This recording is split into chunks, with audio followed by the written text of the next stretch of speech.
네, 그러면 이번에는 이번 클래스 상속과 다양성에 대한 마지막 내용이에요.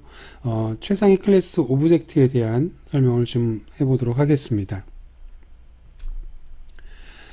일단 오브젝트 클래스라고 하는 것은요, 자바의 가장 모든 클래스의 최상위 클래스, 부모 클래스를 나타내는 게 바로 오브젝트 클래스라고 하는 겁니다.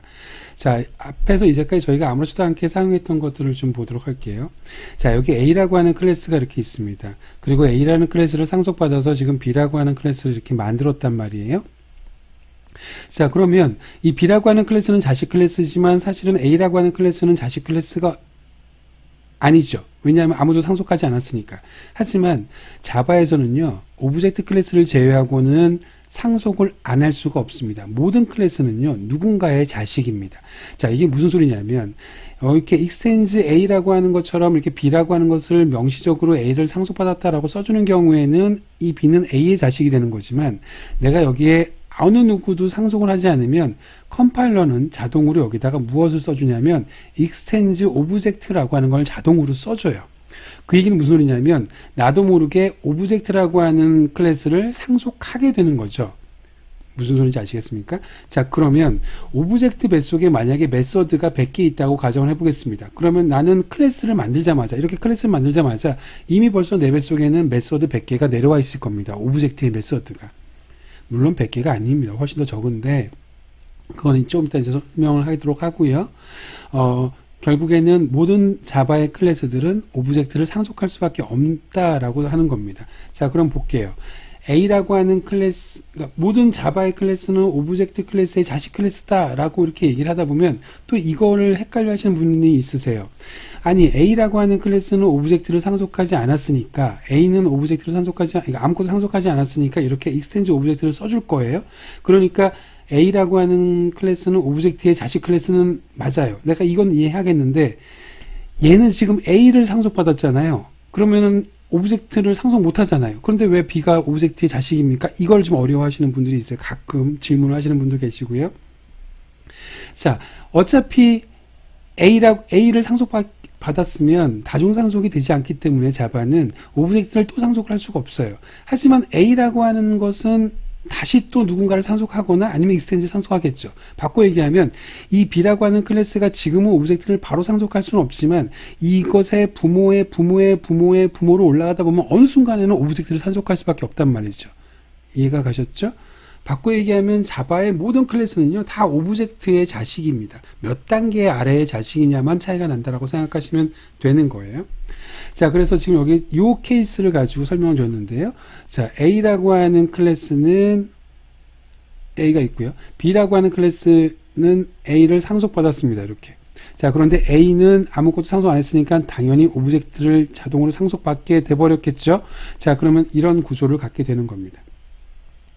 자, 그러면 간만에 다형적인 표현을 한번 써볼까요? B는 A인가요? 맞다고 해야 되겠죠? B는 오브젝트인가요? 맞죠. A는 오브젝트인가요? 맞죠. 자, 이게 다형적 표현이죠. 그러면 자바의 모든 클래스의 부모 클래스에 오브젝트가 있다는 소리는 바꿔 얘기하면 자바의 모든 클래스는 오브젝트인가요? 라고 물어보면 네 라고 대답하셔야겠죠. 이해하셨나요? 자, 그럼 여기 두 가지를 보도록 할게요. 여기 지금 A는 UA라고 하는 것이 있습니다. 이거를 한국말로 표현해 볼게요. A는 A다로 표현한 것이 이거죠. 자, 마찬가지로 B는 B다라고 표현한 게 이겁니다. 다형적인 표현할 때 여러 번 설명드렸습니다. 자, 그러면 이건 다르게 표현할 수도 있죠. 이거 볼까요? 이건 어떻게 표현한 거죠? B로 생성해 놓고 A 타입으로 선언했습니다. 이거는 B는 A다라고 부르는 거랑 똑같은 거죠. 자, B는 A라면서요. 자, 이게 맞다면서요. 그러니까 당연히 맞는 표현이겠죠. 자, 그러면 결국에는 얘도 다 맞는 표현이 되는 거죠. A는 오브젝트인가요? B는 오브젝트인가요? 자, 이 모두가 다 맞는 표현이 되는 거죠. 그래서 앞서 말씀드렸던 것처럼 자바의 모든 클래스 자체가 모두 다 오브젝트라고 불려질 수 있다라고 하는 겁니다. 그래서 여러분들이 이제까지 아무렇지도 않게 썼던 시스템즈 아웃컴 프린트 라인이라고 하는 것 안에 제가 막 지금 만든 객체를 집어넣는다고 하더라도 전혀 문제없이 출력이 됐던 겁니다. 자, 이게 무슨 소리냐면 여기 보면 오브젝트라고 하는 타입으로 선언된 놈을 받는단 말이죠. 우리가 이렇게 생각할 수 있습니다. 오버로딩이 뭐죠? 오버로딩이라고 하는 건 내가 매개 변수가 개수가 다르거나 타입이 다르면, 다시 말해서 이걸 좀 고급스럽게 시그너처가 다르다고 얘기하는데, 메서드의 시그너처가 다르면 다른 메서드로 인식한다라고 했던 거잖아요. 그죠? 그러면 내가 예를 들어서 ABC라고 하는 메서드를 무지하게 많이 오버로딩을 했어요. 그래서 어떤 경우에는 3을 집어넣어도 출력이 나오고, ABC 5.8 집어넣어도 출력이 나오고, 다음에 ABC 여기에 안녕이라고 써볼게요. 자, 이것도 출력이 나온다라고 가정을 해보겠습니다. 똑같은 ABC라고 하는 메서드임에도 불구하고 어떨 때는 int 집어넣고, 어떨 때는 더블 집어넣고, 어떨 때는 스트링 집어넣어도 결과가 다 나오게끔 만들어 놨습니다. 어떤 방법이 있을까요? 오버로딩을 했다는 소리죠. 메서드별로 다 오버로딩을 했다는 소리입니다. 이런 타입을 받을 수 있는 메서드도 만들어 놓고, 저런 타입을 만들 수 있는 메서드를 다 오버로딩 했단 말이에요. 자, 그럼 여러분들이 이제까지 아무렇지도 않게 출력했던 시스템에서 어떤 프린트라인에도 프린트라인 3, 프린트라인 5.8, 프린트라인 스트링 이런 거 집어넣으면 다 출력이 됐단 말이죠. 그러면 이 프린트라인도 무지하게 많은 타입으로 오버로딩이 되어 있겠다 정도까지는 유추할 수 있을 거란 말이에요. 자, 그런데 문제는 지금 여기 A라는 클래스는 제가 지금 만든 거란 말이에요. 근데 그 지금 만든 걸 가지고 객체를 만들어서 여기다가 슉 하고 집어넣어줘도 문제가 없이 출력이 돼요. 그럼 자바가 무슨 점생이도 아니고 지금 내가 만들 클래스 이름을 미리 알아다가 그걸 가지고 오버로딩을 해놨겠습니까? 당연히 불가능한 얘기죠. 지금 여러분이 또 앞으로 만들 모든 클래스 타입의 객체를 집어넣는다고 하더라도 전혀 문제없이 출력하도록 하기 위해서 그래서 사용한 방법이 바로 모든 클래스들은 오브젝트니까 오브젝트 타입으로 받을 수 있다라고 하는 겁니다. 여러분들 이 챕터의 가장 처음에 상속의 가장 큰 장점이 뭐라고 그랬었죠?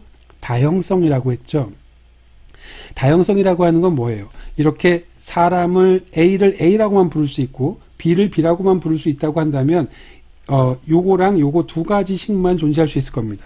하지만 다형적인 표현 때문에 이런 모든 것들이 다 가능하단 말이죠. 만약에 이렇게 다형적인 표현을 쓸 수 없었다고 한다면 오버로딩은 딱 처음에 설계할 때 받을 수 있는 그 타입만 받을 수 있을 거예요. 이런 새로운 객체를 만들 수도 없습니다. 만들어봤자 쓸 수가 없으니까. 여기서 정말로 되게 여러분들이 혹시라도 이걸 완벽하게 이해했다고 한다면 되게 막 가슴이 떨려야 돼요. 그 정도로 되게 대단한 겁니다. 그래서 다형적인 앞으로도 이제 여러분들이 계속 프로그램을 공부하다 보면 다형성이라고 하는 것이 정말 있어서 다행이구나라는 생각이 들수록 점점 공부를 더 많이 한 거다라고 생각할 수 있을 겁니다. 그 정도로 되게 중요한 내용이에요. 자, 그러면 앞에서 말씀드렸던 것처럼 자바의 모든 클래스는 오브젝트 클래스라고 대답할 수 있고요. 클래스라고 얘기할 수 있고요. 그리고 내가 자바의 모든 클래스가 오브젝트라는 소리는 부모가 오브젝트라는 소리니까 부모의 모든 메서드를 다 모든 클래스들이 가지고 있다라고 하는 거죠. 그렇죠? 그럼 내가 오브젝트의 메서드를 이해를 한다는 소리는 적어도 내 뱃속에 있는 공통적으로 모든 클래스가 가지고 있는 메서드를 이해하는 거랑 동일한 개념이 되어지는 겁니다. 자, 오브젝트 메서드는 그렇게 많지는 않아요. 여기 보이는 정도가 단데요. 여기 보면 일단 하나하나 설명을 드려보도록 하겠습니다. 여기 보이는 메서드들이 모든 클래스가 가지고 있는 메서드라고 생각하시면 되는 겁니다. 자, 첫 번째로 toString이라고 하는 겁니다. 이 toString이라고 하는 메서드는요. 객체의 정보를 출력하는 건데 이 객체의 정보라고 하는 게 조금 애매하긴 합니다. 일단 그 객체라고 하는 것이 패키지를 가지고 있을 거고요. 어떤 폴더에 어떤 클래스인지에 대한 정보입니다. 다시 말해서 패키지.클래스명으로 표현되고요. 골뱅이가 표시가 되어지고 해시코드가 이렇게 표현이 되어집니다. 객체의 해시코드가 나오는 거예요. 자, 이걸 객체의 정보라고 정의하고 이 객체의 정보가 출력이 됩니다. 그래서 많은 경우에 이것만 가지고는 사실 별반 의미가 없어서 실제로 이 toString이라고 하는 걸 자식 클래스에서는 오버라이딩해서 재정의해서 많이들 사용합니다. 자, 이따가 한번 여러분들도 똑같이 재정의를 해볼 거고요. 자, 이 equals라고 하는 겁니다. equals라고 하는 거는 알파벳에서 여러분들이 생각할 수 있는 것처럼 그냥 말 그대로 동등 비교입니다. 같은지를 비교하는 거예요. 자, 근데 여기서 중요한 게 스택 메모리를 비교합니다. equals라고 하는 것. 그럼 스택이라고 하는 건 기본 자료용과 참조 자료용을 비교할 때 여러분들이 들으셨겠지만 기본 자료용이라고 하는 것은 스택의 값을 저장하고요. 참조 자료용은 스택의 번지를 저장한단 말이죠. 위치 값을 저장한단 말이죠. 그럼 쉽게 얘기하면 기본 자료형은 값이 똑같은지를 체크하는 거고 참조 자료형은 위치가 똑같은지를 체크하는 게 바로 equals다 라고 생각하시면 되는 겁니다. 자, 세 번째 해시 코드라고 하는 거예요. 자, 이 해시 코드라고 하는 것은요, 나중에 뒷부분에 컬렉션 프레임워크 배울 때 이제 실제로 제대로 써먹을 텐데, 지금은 해시 코드라고 하는 건 뒤에 보시면 자료 구조에 해시 테이블, 해시 맵, 해시 셋 뭐 이런 것들이 있습니다. 해시라고 하는 말이 들어가는 자료 구조들이 있어요. 이 해시라고 하는 것이 들어가는 자료 구조에서 똑같은지를 비교하는 데 사용하는 값이에요. 그때 사용이 되는 거고요. 개념상으로는 두 번째 걸 이해해 주시면 되는 겁니다. 해시 코드가 뭐냐라고 누군가가 물으면 객체가 위치하는 위치값이 있을 거예요. 그 위치값을 기반으로 만들어낸 고유값입니다. 이게 조금 애매해요. 그러니까 위치값이 아닙니다. 위치값이 아니고 위치값을 기반으로 생성한 고유값입니다. 그러다 보니까 두 개의 위치가 같으면 고유값은 같겠죠. 하지만 두 개의 위치가 다르면 고유값은 다르겠죠. 하지만 그 고유값 자체가 위치를 나타내지는 않아요. 그게 해시 코드라고 하는 겁니다. 자, 그 다음에 weight라고 하는 것이 여러 가지, 세 가지 형태로 오버로딩이 되어져 있는데, 매개 변수가 다르게. 이거는 스레드를 일시 정지시키는 겁니다. 스레드는 저 후반부에서 다시 배울 테니까, 지금은, 오브젝트 메서드 안에 weight라는 메서드가 있고, 이거는 웨이트가 호출되는 메서드가 그 스레드가 일시 정지 상태로 빠지는구나 라고 생각하면 되는 겁니다. 자, notify는 웨이트하고 있는 스레드를 깨우는 겁니다. 일어나게 하는 겁니다. 그러니까 일시 정지 상태를 풀어주는 게 notify라고 생각하시면 되는 겁니다. 자, 이 두 가지는 또 뭐 동기화 블록에서 사용한다던가 결국에는 스레드를 모르면 이거에 대한 설명 자체가 불가능해서요. 이번 챕터에서는 요 위에 거 세 가지에 대한 메서드를 좀 알아보도록 하겠습니다. 자, 그 중에서 또 이 해시 코드라고 하는 걸 본격적으로 사용하기 위해선 해시 테이블, 해시 맵 이런 해시에 대한 자료 구조를 좀 아셔야 되는데, 물론 컬렉션 프레임워크에서 설명을 다시 하겠지만 여기에서는 한번 눈으로만 익혀보세요. 아주 간단한 예제를 가지고 한번 알아보도록 할게요. 자, 그러면 toString부터 한번 알아보도록 하겠습니다. 아까 말씀드렸지만 객체라고 하는 거는 참조 객체죠. 객체라고 하는 거는 toString이라고 하는 걸 가지고 객체의 정보를 표현할 수가 있어요. 그럼 패키지랑 클래스명이랑 객체의 정보라고 하는 건 패키지.클래스명, 다시 말해서 abc라고 하는 패키지 안에 KKK라고 하는 클래스가 있다고 가정하게 되면 이렇게 되어지는 거죠. 그리고 그 객체가 어디 있는지에 대한 정보랑 연관이 있는 코드입니다. 위치 값은 아니라고 말씀드렸습니다. 그 해시 코드가 여기 딱 나온다라고 말씀드렸어요. 자, 일단 볼게요. 두 개의 클래스가 있습니다. 여기 A라는 클래스가 있고 여기 B라고 하는 클래스가 있습니다. 상속 관계는 없어요. 자, A라고 하는 클래스는 말 그대로 그냥 클래스 하나에 필드 두 개를 집어넣어서 정의를 한 거고요. B라고 하는 클래스에는 toString이라고 하는 걸 오버라이딩을 했습니다. 오버라이딩은 상속이라고 하는 거랑만 관련 있는 거 아닌가요? 맞아요. 부모가 한테서 받은 거를 덮어쓰게 하는 게 오버라이딩이죠. 근데 B라고 하는 클래스는 상속 안 했잖아요. 상속 안 한 거 아니라고 말씀드렸죠. 아무것도 안 쓰면 누가 들어간다고요? extends 오브젝트. 다시 말해서 오브젝트한테서 이 메서드를 이미 벌써 받았기 때문에 나는 뱃속에 메서드를 정의하지 않아도 그 메서드가 이미 있는 거예요. 그래서 그 메서드를 지금 오버라이딩 하고 있는 겁니다. 이해하셨죠? 자, 그럼 결국 차이점은 뭐냐면 A 클래스와 B 클래스 중에서 B 클래스는 toString을 오버라이딩 한 거, A는 오버라이딩 안 했으니까 A 뱃속에 있는 toString은 누구께 그대로 호출되는 거예요? 오브젝트께 그대로 호출되는 거겠죠. 자, 그러면 이제 한번 보도록 하겠습니다. 둘 사이에 어떤 차이가 있는지. A라고 하는 클래스를 가지고 객체를 생성을 했습니다. 자, 그리고 나서 AA 뱃속에 있는 해시 코드라고 하는 메소드, 뒤에서 다시 자세하게 하겠지만 aa.해시코드라고 하는 걸 출력해 봤어요. 그랬더니 16진수 이런 해시코드 값이 나와서 숫자가 나왔습니다. 이건 해시코드입니다. 이건 무슨 의미냐면, 자, AA라고 하는 이게 메모리가 이렇게 있으면 여기 AA라고 하는 참조 변수가 가리키고 있는 곳에 가면 A 객체가 있겠죠. 그리고 여기 위치 값이 있을 거란 말이죠. 그 번지가 있을 거란 말이죠. 그 번지가 아니고 그 번지 값을 기준으로 해서 만들어낸 고유값, 생성해낸 고유값이라고 생각하면 되는 겁니다. 그럼 위치 값이 바뀌면 이 값이 바뀌겠죠. 그럼 여러분들은 이 코드를 그대로 타이핑해서 실행하면 저랑 당연히 다르게 나올 겁니다. 무슨 소리인지 아시겠죠? 자, 여기서 해시코드라고 하는 걸 출력한 건 이 마지막에 나오는 값이 해시코드라고 하는 것을 알려주기 위해서 그냥 요 두 번째 코드가 들어간 겁니다. 세 번째 코드 볼게요. 자, AA라고 하는 놈을 출력했습니다. AA라고 하는 것은 객체잖아요. 내가 지금 만든 참조 객체잖아요.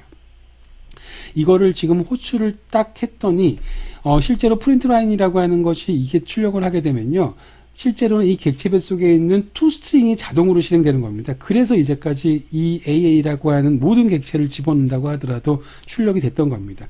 실제 출력했던 건 모든 클래스가 가지고 있는 toString이라고 하는 메서드가 호출된 겁니다. 했더니 여기에 지금 너무 길쭉하게 나와서 제가 이게 말줄임표를 표시했는데 여러분들이 이걸 실습을 하면 실제로 여러분들이 만들었던 그 패키지의 이름과 그리고 마지막에 클래스 이름, 여기 마지막은 클래스 이름이에요. 그리고 골뱅이 아까 봤던 그 해시코드가 나오는 거죠. 그 AA 객체가 있는 위치 값을 가지고 생성된 값이 나오는 거죠. 자, 이렇게 나오니까 이게 객체 정보라고 나온 건데 사실은 별반 도움이 안 돼요. 자, 그래서 대부분 자식 객체들은 클래스들은 부모의 오브젝트가 주신 준 toString이라고 하는 메서드를 오버라이딩 한다고요. 자, 두 번째 거 보도록 하겠습니다. 클래스 B라고 하는 거예요. 오버라이딩 했습니다. 여기서 뭘 했냐면 자신의 A와 B라고 하는 필드 값을 그대로 출력 값으로 오버라이딩을 했습니다. 자, 그러면 보세요. 똑같이 B라고 하는 클래스를 만들었죠. B라고 하는 클래스 갖고 BB라고 하는 참조 변수를 출력했어요. 그러면 BB 배속에는 toString이 자동으로 실행된다고 말씀드렸죠. 프린트라인이라고 하는 게 원래 그거예요. 자, 그럼 toString이라고 하는 놈은 오브젝트 거가 실행될까요? BB에서 만든 게 실행될까요? BB에서 만든 게 실행되겠죠. 당연히 오버라이딩이 됐을 테니까. 그러면 BB에서 만든 것이 실행되니까 아까처럼 무슨 해시코드니 아니면 패키지 정보니 이런 것이 나오는 것이 아니라 아까 출력했던 필드 3, 내가 여기서 정의했던 요 결과가 나오는 것을 볼 수가 있습니다. 그러니까 toString은 여러분들이 원하는 대로 여러분들이 출력하고 싶은 대로 객체의 정보를 담아서 출력해 주시면 되는 거예요. 자, 그럼 이번엔 equals입니다. equals는 조금 여러분들이 보셔야 되는데요. 첫 번째로 아셔야 될 게 스택 메모리의 값을 비교입니다. 결국은 스택 메모리 비교한다라고 하는 게 여러분들 연산자 배우실 때 비교 연산자와 동일한 겁니다. 이 같으니라고 물어본 거랑 동일한 겁니다. 자, 여기도 또 마찬가지로 두 개의 클래스가 있습니다. 하나는 equals를 오버라이딩 안 했고 하나는 equals를 오버라이딩 했습니다. 일단 안 한 거 먼저 보도록 할게요. 자, 여기 지금 객체가 있습니다. A라고 하는 클래스의 필드 값에다가 생성자로 넘겨받은 걸 필드로 그대로 집어넣어 주기만 한 겁니다. 안녕이라고 하는 거예요. 자, 여러분들 이 AA1과 AA2가 같은 것 같아요? 다른 것 같아요? 같다, 틀리다의 기준을 무엇으로 보느냐에 따라서 상당히 다른 얘기인데 여기에서는 일단 첫 번째로 equals랑 동등 비교 두 가지를 썼습니다. equals든 동등 비교든 지금 여기 있는 A라고 하는 클래스에서는 equals를 오버라이딩 하지 않았기 때문에 누구 거를 쓰는 거예요? 오브젝트가 준 걸 그대로 쓰는 거죠. 그럼 오브젝트 거란 말이죠. 그럼 오브젝트가 가지고 있는 equals는 연산자, 비교 연산자랑 동일한 거니까 이 두 개는 완벽하게 동일한 거니까 동일한 결과가 무조건 나올 거란 말이죠. 자, 그런데 여기에서 참조 변수잖아요. 그러니까 이건 무슨 소리냐면 메모리를 한 번만 그려볼게요. 자, 여기 AA1이라고 하는 것이 있고요. 여기 AA2라고 하는 참조 변수가 있습니다. 자, 흰 메모리에는 객체가 이렇게 두 개가 만들어졌을 겁니다. 물론 여기에는 지금 공간이 좁아서 지금 써지기는 좀 그런데 여기 안녕이 있을 거고요. 여기 안녕이 있다고 이렇게 해볼게요. 그럼 얘는 이렇게 가리키고 있을 거고 이렇게 가리키고 있을 거란 말이죠. 자, 그럼 그것만 기억해 보십시오. 두 개의 객체가 위치가 같아요, 달라요? 다르죠? 그럼 여기가 만약에 100번지라고 한다면 여기는 200번지입니다. 100, 200은 여러분들 그냥 제가 막 쓴 겁니다. 여기가 100번지라고 치고 여기가 200번지라고 친 겁니다. 여러분들 그것만 기억하시면 됩니다. 두 개의 위치가 다르기 때문에 이 둘이 다르다라고 하는 겁니다. 자, 동등 비교라고 하는 것, equals라고 하는 것과 여기 있는 비교 연산자는 스택 메모리를 비교한다고요. 스택 메모리를 비교하게 된 거기 때문에 이 두 개가 같은지 틀린지를 비교하는 겁니다. 100이랑 200이랑 같아요? 다르죠?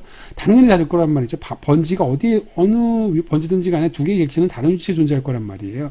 그러니까 당연히 얘도 false고 얘도 false란 말이죠. 그럼 나는 그렇게 하고 싶지 않고 실제로 필드 값이 동일하면 나는 이거 두 개를 같은 걸로 보고 싶어 라고 하면 여러분들은 equals를 오버라이딩을 해야 되는 겁니다. 자, 한번 보도록 할게요. 자, 첫 번째로 equals라고 하는 것은 오브젝트라고 하는 것을 매개 변수로 봤는데요. 오브젝트 타입만 받아요. 그러면 나는 B 타입인데 오브젝트 타입으로 넘겨받으니까 이 오브젝트 타입을 뭐로 바꿔야 돼요? 일단 B 타입으로 바꿔놔야 되겠죠. 그래야지 두 개를 똑같은 타입에서 비교를 할 거 아니에요. 자, 그래서 내가 받은 오브젝트, 매개 변수로 받은 오브젝트가 B로 캐스팅이 가능하니? 라고 하는 것을 하기 위해서 인스턴스 오브를 썼고요. B로 캐스팅이 가능한 경우에만 인스턴스로, 그러니까 B로 캐스팅을 했습니다. OBJ라고 하는 것을 캐스팅했습니다. 자, 그럼 B로 캐스팅했으니까 그 뱃속에 누가 있어요? 네임이 있겠죠. 다시 말해서 매개 변수로 받은 놈 뱃속에도 네임이 있을 거고 나한테도 네임이 있을 겁니다. 이 두 개가 같으면 true, 다르면 false를 리턴하겠다라고 하는 겁니다. 자, 이해하셨나요? 이건 인스턴스 오브에 대한 코드가 긴 거지 equals에 대한 코드가 긴 게 아닙니다. 인스턴스 오브는 앞에서 이미 한 바 있고요. 자, 다시 한번 설명드릴게요. 매개 변수로 받은 obj 뱃속에는 네임이 없을 거예요. 네임은 B에서 정했을 거니까. 그래서 이 B라고, 네임을 비교하기 위해서는 obj라고 하는 걸 B로 다운 캐스팅을 해야 된단 말이죠. 다운 캐스팅 하기 전에 인스턴스 오브를 썼습니다. 물론 내가 정확하게 B타입을 집어넣어주면 그냥 바로 그냥 다운 캐스팅 하면 되는데 정석적인 코드는 다운 캐스팅 하기 전에 항상 다운 캐스팅 가능한지를 체크하라고 말씀을 드렸죠. 자, 그러면 이 OBJ라고 하는 걸 B로 다운 캐스팅 한 다음에 조건이 맞으면 그 다음에 다운 캐스팅 했으니까 이제 비객체가 된 거죠. 그럼 그 뱃속의 네임을 읽을 수가 있겠네. 그러면 매개 변수로 받은 객체 뱃속의 네임과 나의 네임 두 가지를 비교한 거죠. 이건 나의 네임인 거고요. 그 두 가지를 비교해서 두 개가 같으면 true, 다르면 false라고 했단 말이죠. 그러면 이제 비객체를 볼게요. 얘는 비교 연산자니까 여전히 스택 메모리를 비교할 거란 말이죠. 두 객체는 다른 곳에 존재할 테니까 얘는 false이지만 얘는 어떻게 되는 거예요? true가 되겠죠. 왜냐하면 BB의 name과 B1의 name이 같기 때문에. 그러니까 여러분들이 내용 비교를 하기 위해서는 equals를 반드시 재정해야 된다라고 하는 거 꼭 기억해 주시기 바랍니다. 자, 그럼 이번엔 해시코드예요. 자, 이 해시코드는 나중에 컬렉션 프레임워크에서 다시 한번 명확하게 할 겁니다. 실제로 많이 이용을 하시게 될 거고요. 자, 그런데 여기에서는 지금은 해시코드라고 하는 것의 기본적인 개념만 좀 설명을 드리기 위해서 말씀을 드리는 거라서 지금부터 설명드리는 거는 완벽하게 이해하지 않으셔도 돼요. 큰 흐름만 이해하시고 해시코드가 똑같아야 되는구나, 달라야 되는구나, 이런 정도만 기억하시면 되는 겁니다.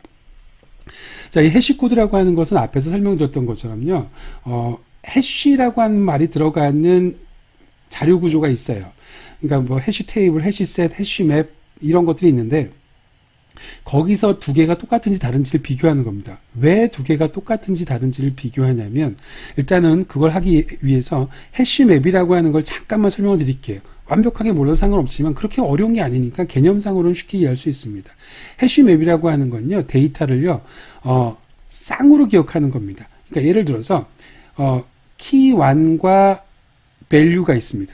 그러면 key와 value의 한 쌍으로 이렇게 저장을 하는 겁니다. key2 value, key3 value 이렇게 이해가 하셨나요? 그러면 지금 여기는 한 쌍, 두 쌍, 세 쌍 이렇게 데이터가 이런 식으로 들어가는 겁니다. 항상 이렇게 key와 value 이렇게 데이터가 들어가는 걸 해시맵 이렇게 저장하는 걸 해시맵이라고 해요. 자, 그런데 문제는 이놈의 키가 중복이 될 수가 없습니다. 키가 똑같으면 덮어쓰기가 돼요. 자, 여기 지금 볼게요. 얘는 지금 데이터가 두 개 쌍이 있는 겁니다. 두 쌍이. 그럼 첫 번째 키가 1이고요. 얘는 안녕입니다. 두 번째 키는 2고요. 반가라고 되어 있습니다. 근데 여기에다가 제가 데이터를 이렇게 집어넣었어요. 키가 1이고 땡큐입니다. 그럼 이 두 가지는 같은 거예요? 다른 거예요? 같은 거죠. 1과 1이 같죠. 그러면 얘는 새롭게 데이터가 추가가 되는 것이 아니라 그 기존 데이터를 덮어쓰게 되는 겁니다. 결국에 얘기하면 똑같은 키가 두 개 있을 수 없다라고 하는 겁니다. 키가 중복되지 않는 거다라고 하는 게 바로 해시맵이라고 하는 겁니다. 괜히 그냥 뭐 어렵지 않죠. 이렇게 그냥 키가 중복될 수 없다 이런 것만 생각하면 되는 겁니다. 그러면 지금 여러분들이 이걸 설명을 드리면서 아니 이거는 뭐 그냥 1과 1이 같은지 다른지 누가 몰라요. 다 알죠. 이렇게 생각할 수는 있지만요. 객체가 여기 들어가면 정말 그때는 얘기가 달라집니다. 좀 어려워지는 겁니다. 그럼 우리가 같은지 다른지 1과 1이 정말로 같은지 지금 같으니까 이렇게 중복해서 들어갔다는 얘기를 하는 거잖아요. 그러면 정말 이 1과 이 1이 같은지 다른지를 비교하기 위해서 사용하는 방법이 해시라고 하는 것은 두 가지 단계를 거쳐요. 첫 번째 단계는 해시 코드가 서로 동일한지, 다시 말해서 보세요. 여기에 해시코드, 이놈의 해시코드랑 이놈의 해시코드가 같아야 돼요.